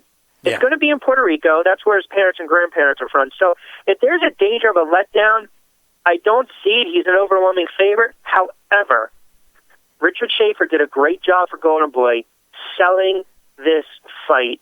And he said, look, there's a couple things here. Danny's always liked the underdog. He's never gotten the credit. And if you look at his last performance against Matisse, he changed a lot of people's minds. So now everyone expects him to go in there and just railroad through Herrera. And I can see, again, this being a difficult fight at times, but from a technical standpoint, boxing-wise, Danny Garcia is a guy that should walk away with a win, but Herrera is known as a spoiler, and he can take advantage of this opportunity because of the added pressure Garcia has in Puerto Rico. Do I see it happening? No, I think Danny Garcia is poised for a huge 2014, and you talked about that next face of boxing. I think it might have it. Yeah, I agree, and I do think that somewhere down the line looms an opportunity with him and Floyd. They'll have to meet at a weight, but I can see that happening, and that would be you're talking about another prize fight, another big money fight. That could be a pay-per-view record breaker right there, let alone just because it's two guys here from the States, let alone you don't have to go out of the States to get that. There's 2 other fights that are coming up. One fight is a fight that if you would have told me this 2 years ago, people would have been lining up for. You probably would have been, looking to commentate on that one. Manny Pacquiao versus Timothy Bradley. We understand the symmetrics with this. We understand that Timothy Bradley, being the champion, is almost being railroaded by Bob Arum, his own guy, to make this fight. So this fight doesn't look to me worth anything unless you see someone with a knockout. I just don't see either one of these guys knocking the other guy out. Your thoughts on this fight coming up April 12th? No, I agree. I mean, look, the bottom line is Bradley got, I thought, a gift. Yeah. Split decision against Pacquiao to win in Las Vegas a couple of years ago. And, you know, we saw what he did in 2013 when he fought Juan Manuel Marquez. The rematch, you know what? You're right. If this was a couple of years ago, I probably would have got juiced for this. I would have got excited. I just don't. Look, Manny Pacquiao is just, he's not the same guy. No, I don't he's care not. what anyone says. He's not the same guy since he lost to Marquez back in 2012. And, you know, I get it. He took apart Rios. And everyone said, man, he's back. Yeah, the hands were there. He was accurate. He shut out his opponent, so to speak, and he was back in business. But I just think Manny's at the point of his life where, you know what, I kind of want to be the guy in the Philippines, you know, maybe just run that whole country. And he likes to sing, and he likes to just be a little jovial. And sometimes you get a little fat, so to speak. And I'm not questioning his commitment or desire, but I just, if Pacquiao wins, am I shocked? No. If Bradley wins, am I shocked? No, I'm just very indifferent on this fight, to be honest with you. You know, and I'll say this about Pacquiao. Great fighter, you know, Hall of Fame fighter. However, I go back a little further. I go back to when Floyd called him out about the blood testing. You know, I'm not going to sit here and speculate. You know, in our business, we can't do that because people can mince your words and take them out of context. But I will say this. Since that whole scenario unfolded, Pacquiao has not been the same boxer. And I don't know if you can put two and two together. I don't know. All I'm saying is it's a head scratcher for me. I'm sure it's a head scratcher for you.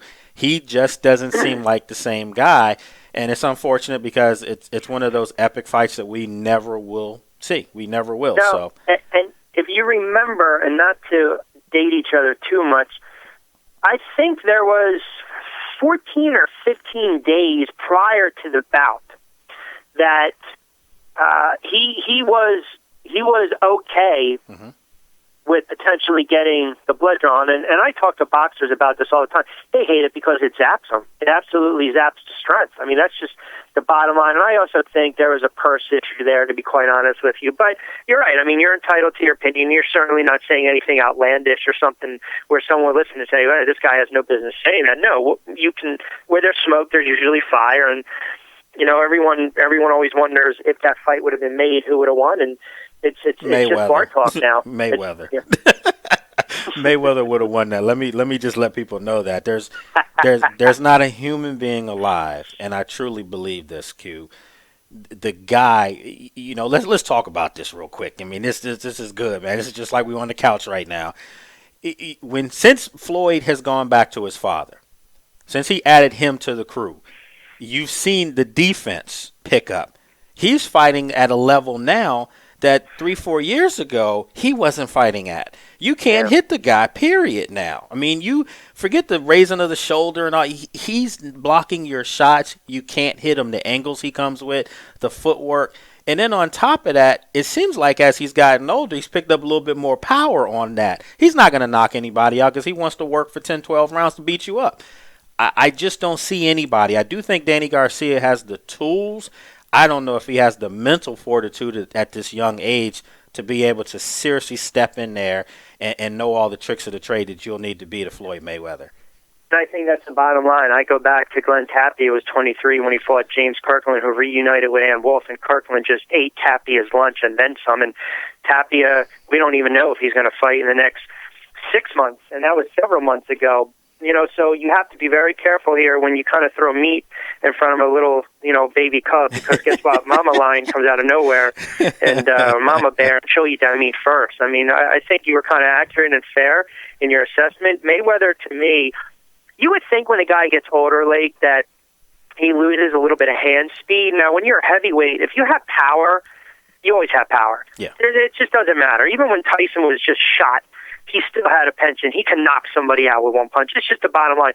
It's weird, though. It's like it's you know, like the opposite with Mayweather. Absolutely. He just gets faster and slicker, and I do believe he's going to retire undefeated. I do believe, my personal opinion is, I think he's got a couple more fights left, and I think there's a lot more that Mayweather wants to do besides boxing, and even to some degree within boxing. And if someone's going to be out there and someone's going to beat him, then guess what? We probably would see that guy right now, and it could be maybe his last fight against a Danny Garcia. We don't know. Yeah, I agree. That's what it's shaping up to be, and it's going to be one of the biggest fights of all time, money-wise, too.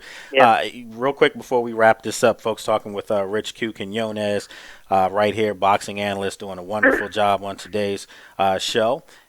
If somebody gave you a truth serum, okay? I mean, you're going to give me the truth regardless, but if someone gave you that truth serum and asked you to give you your top 3 fighters of all time in order, who would you put on that list?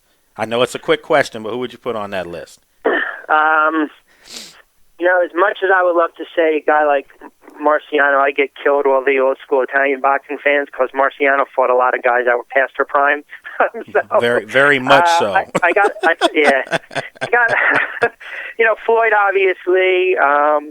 I definitely have to go Muhammad Ali. I might go Jack Johnson to a different era. I was a huge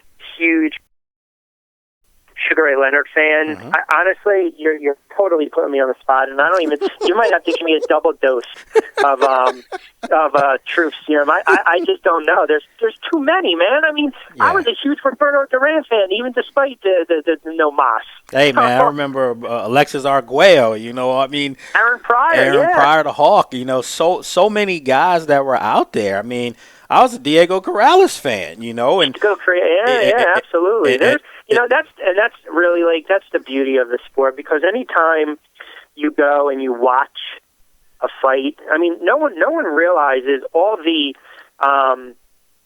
the rounds some of these guys fought. It really is amazing when you look at guys like Aaron Pryor. Look, Bernard Hopkins had just as many amateur wins in his career as you and I had. 0. And look how well he did. So, you can go to guys like Jack Dempsey and Jack Johnson and, Willie Pep, Joe Louis. I go Muhammad Ali and Sugar Ray Robinson. You throw him up there, and Sugar Ray Leonard. There's just too many. Yeah, Sugar Ray Robinson over 200 wins. That's ridiculous. So, there's some great guys out there. Listen, final fight real quick. We got about 3 minutes or so here. Final fight, Floyd Mayweather coming up May 3rd, gets back in the ring. Madonna, the guy he's fighting, he's a guy that we just talked about, did something that no one was expecting. Not just the fact that he beat, Adrian Broner. It's the way he did it. I mean, he beat him up. So, Broner showed me that he had a chin too, because he did keep coming back, but you could tell he was outclassed that fight. Does this guy have a puncher's chance? Because let's face it, to hit Floyd is the hardest thing to do in boxing, but does he have a puncher's chance? I think so. I saw what he did to the kid out of Cincinnati that everyone was calling the next one, in Adrian Broner, and he's got punching power. He just has to be able to get inside a little bit. He cannot get caught up with Mayweather's tactics, and when I mean tactics, I don't mean dirty tactics. I mean tactics where Mayweather will be able to just shoulder roll, get out of spots, not allow him to cut the angle down, kind of take him out of his game, take him out of his comfort zone. I always believe when two guys step in the ring, I don't care, what the other guy's record is, whether it's a lopsided record or not. You always have a puncher's chance. Do I see it happening? I don't, because I just think Mayweather is so technically sound. He's bringing in a certain element that Broner did. It's very hard to watch a fight and get video on your guy, because you're not those two guys, if you understand what I'm saying. Right. When Mayweather's watching Margos and Broner fight, he's like, "Oh, I'm going to adapt." No, he knows. The sign of a good boxer is a guy that knows how to adapt. Yeah. He's got a plan A, a plan B, and a plan C, and that's Mayweather. And again, I don't see a knockout here. I can certainly think it can be a comfortable decision, but I think Mayweather's going to be tested in this one. It should be very interesting. Well, look, man, we just rolled for 40 minutes. Love it. And hey, going to the TV version now, we can do what we want to do. Again, I wasn't going to have you come on here after a couple year layoff and not do this. We had to go, and I can tell you, man, I'm impressed, Q. your knowledge of boxing. I mean, I always knew it was there, but you remember back in the day, you were talking other sports every day. Yeah, we were talking about the Giants, and we were breaking down the Yanks, and we were talking the Wizards and St. John's and Georgetown. Yeah. The beauty is, like, you have to be well-rounded in this game. I just think I just blessed enough to just kind of find the niche. Don't get me wrong, still cover the NFL, still do all my writing with other things, but I just, I found the niche with boxing and been real blessed. And listen, I know you got to let me go. I just, real quick, I know we were talking about some of those other networks, and I would be remiss if it's okay with you for just one moment.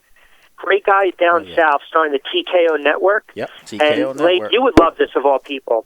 It's going to be basically a 24/7 network devoted to boxing, and it's for the fans. You get tired of those bad outcomes and officiating and promoting and matchmaking. They're going to have just high definition television quality live shows, interactive shows, talk shows, and they're going to cover events and live broadcasts. So that's going to launch sometime in 2014. It's fan friendly on the web, and for the boxing fans out there, I know you get Comcast, so you guys can always get me on GoFightLive.tv and Comcast, and they'll rebroadcast a bunch of fights coming up, and I'll certainly let you know. And when my Twitter account's not being hacked, it's Rich Q on Q, and then also on Q Sports on Tumblr. Yep, and I checked out the blog, and again, good work, man. You're really doing a great job, and just remember this name, folks. I mean, he's already done the sports the sports anchoring job and the sportscaster job, and but now to get into boxing, because again, I remember long time we met up in Delaware, and we just had that over lunch. Just you told me this was your passion. Actually, you were boxing at that point. Yep. And just to see where you are now with this is really exciting. I'm really looking forward to seeing some great stuff in 2014 with us. I'm really looking forward to it. I'm excited. I'm very excited as well. And listen, keep the beard. I like it. You look good, my friend. Oh, I appreciate it. I got to lose some of the cheeks though, make them go down. But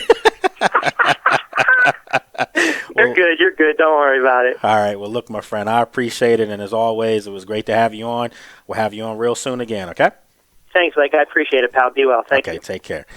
Folks, I mean, that guy right there, he's legit, and he knows his stuff. And for me, to be able to bring guys on that I've grown with, guys that I've seen, their hurdles in this profession. I've seen some of their struggles, but more importantly, I've seen their successes.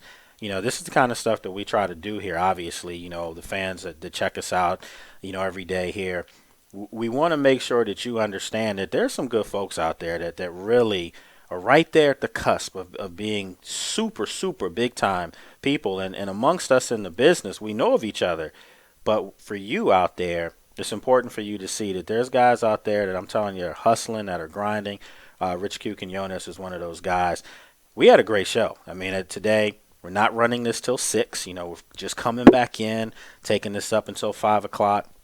We came on earlier today. We talked about LeBron James, Kevin Durant. What is that MVP race? Is there an MVP race? I think after LeBron dropped 61 the other night, he put his name back in the hat and said, yeah, remember, I'm the 3-time defending MVP, trying to become a 3-time defending champion. Of course I'm in the race, so we'll see how that plays out.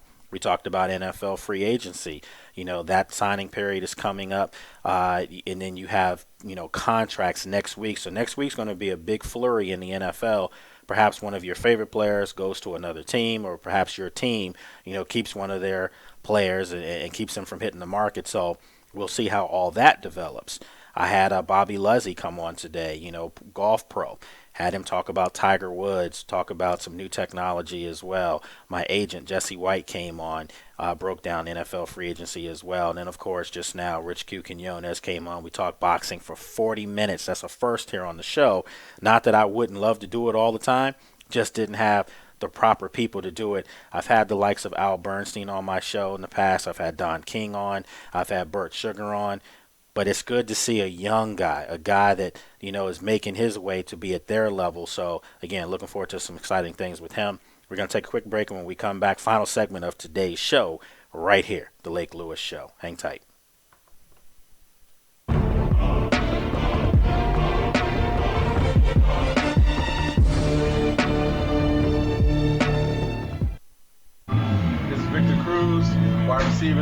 Giants, and I just came off the show at Sports Journey. Had a great time with Blake, and I definitely want to come back and do it again. Maybe I'll bring some friends next time, and I had a blast. Out here at Sports Journey, having a great time, been on the show several times, giving me a chance to vent, tell people, and really connect with the fans how I feel about different situations going on throughout the year, especially with the NFL, and I love it. Haven't met a lot of people out here, and just going to continue to come back and continue to grow this relationship with me at Sports Journey and my boy Lake Lewis. With Lake Lewis on Sports Journey, had a good time tonight. Felt comfortable, just being myself. It was a great interview, a great time, and I'd love to do it again. What's up? This is Alex Joseph from the San Francisco 49ers, number 58. How y'all doing? It's Vladimir Lucas, offensive line for the New York Jets, number 62. So I'll let you know we had a great time tonight with Sports Journey, hanging out with Chris and Lake. Good time. Be back here next time. See y'all some other day. Can't wait. That's a good pour. Frosty glass. Perfect amount of foam. Thanks, Coach. How's your Bloody Mary? Spicy? Wings? Always fresh, never frozen. All right. Who's the primary on Spider 2Z Snag? It's the fullback out of the backfield. If he gets jammed, I'm heading the flanker on a curl route. You're good. I know. Huddle up at Hooters. Why would you go anywhere else, man? Hi, I'm Shannon Doherty. I've produced, I've directed, but now I'm doing something I've always wanted to do. I'm going to get my college degree. I logged on to Education Connection, the free service that showed me hundreds of schools and degrees. Now I'm getting my degree in liberal arts. But you could get yours in business, in nursing, even a degree in technology. Let Education Connection help you find the right program for free. Log on now to 41educationmatching.com. That's 41educationmatching.com. Let me tell you some of the reasons people get into trouble with credit cards. A job loss or salary cut, an unexpected expense, a divorce, a business loss, or even helping a family member or friend in need. At Consolidated Credit, we understand that debt problems are not about overspending. It's about emergencies and unexpected situations. Consolidated Credit has helped over 5 million people, just like you. The options for getting out of debt have never been better. We can reduce your interest rates, cut your monthly payments, and help you get out of debt fast. The time to call Consolidated Credit is now. There are a lot of ways to get into trouble with debt. There's only one trusted way to get out: Consolidated Credit. When debt is the problem, we're the solution. Call Consolidated Credit now. Call toll-free 1-800-426-6016. That's 1-800-426-6016. Call now. In 1990, in Severn, Maryland, the daughter of a clergyman was discovered by a music industry insider while pumping gas at a service station. The odds of her getting signed and spending 11 weeks at #1 on the U.S. singles charts?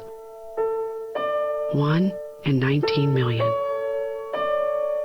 The odds of this former church choir singer going on to sell 40 million records? 1 in 15 million. The odds of the same woman winning 6 Grammy Awards and starring in 2 Broadway plays? 1 in 75 million. The odds of this musician and performer having a child diagnosed with autism? 1 in 110. I'm Toni Braxton, and I encourage you to learn the signs of autism at autismspeaks.org. Early diagnosis can make a lifetime of difference.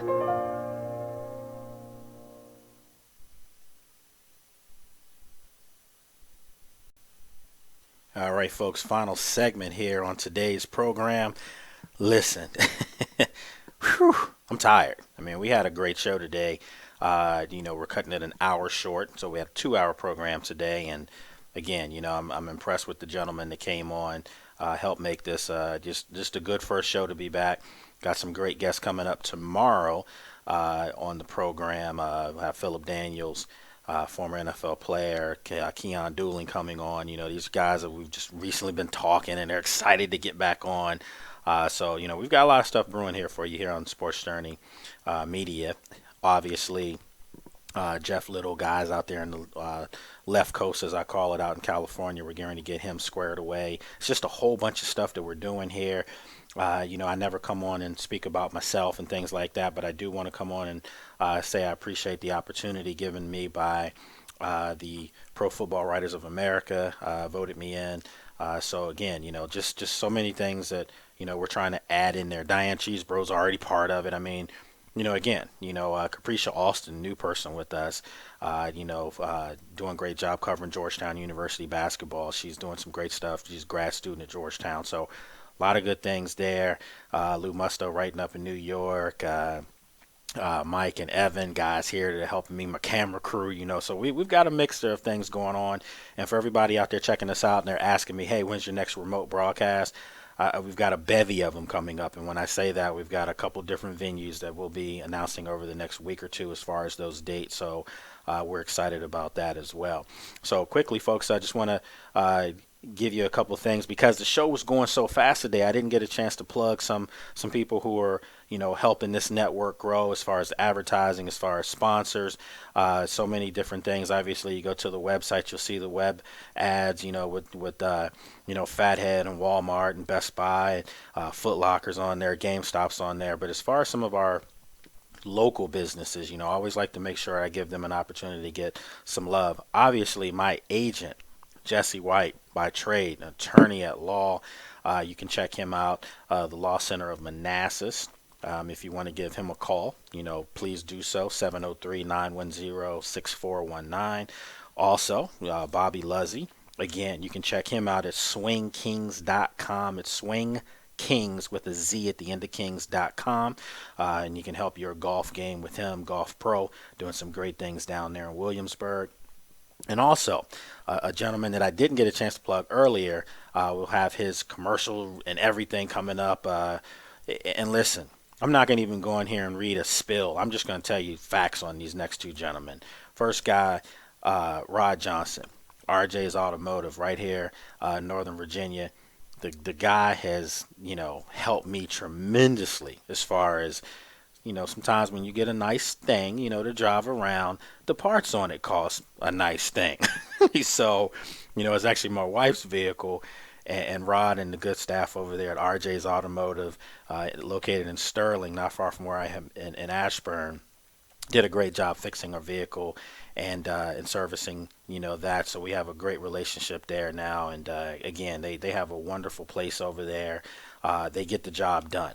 Make sure you can give them a call, 571-521-0400. They do anything, custom work on the cars, domestic, imported, whatever you have, they take care of it. They're ASC certified as well.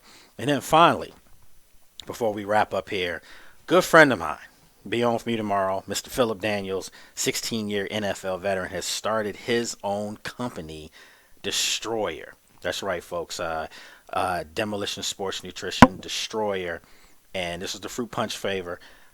And I gotta tell you, I was skeptical. I'm not Mr. Muscle Bound. I'm not 6'6", 300 pounds like this guy. But still, I used to work out with Phil when he was here with the Skins and when he was in the front office with the Skins up until last year. And used to work out with him. We'd get up 4:45 every morning, go to Gold's Gym for spin class and lift a little bit. And when he left, I fell off a little bit. I didn't have the same recovery and all those things. Well, he's like, I'm going to send you some of my new stuff. And I was skeptical, whatever. But I got to tell you, folks, first of all, it's good. And secondly, it works. It really, truly works. And I know, guys like Matt Forte in the NFL take it, and it works. It really does. It helps give you a boost of energy. But more importantly, it helps your muscles recover after you've been working out. And I'm trying to lose weight now. I've really gotten into this. And, again, it's helping me quite a bit. So if you can, again, you can always go to his website, demolitionsportsnutrition.com, and you can get the Destroyer. It's good stuff. It's Philip Daniels' product. It won't get guys in trouble with the league or anything like that. And just so you know that I'm not making this up, this is what I keep. When we go to break, this is what I'm drinking, folks, right here. This is the fruit punch. So I'm not making this up. And Philip did not tell me to put this up to that. No, but I just wanted people to know that he's got a good thing. So anyway, folks, I got to get out of here. It's early. We have more Wizards coverage coming up. Can they make the playoffs? The Redskins coming up, draft stuff, everything that's going to be happening here. Stay tuned right here. Sports Journey Media, Lake Lewis Show. myself. It's hard. I'm not saying Sports Journey with Lake Lewis anymore. It's the Lake Lewis Show, Sports Journey. They're telling me I got to get out of here, folks. So have a wonderful day. We'll be back on tomorrow, 3 to 6 p.m. 3-hour show tomorrow. Check us out. As always, spend time with family and friends. Leave everyone else alone. Have a good night.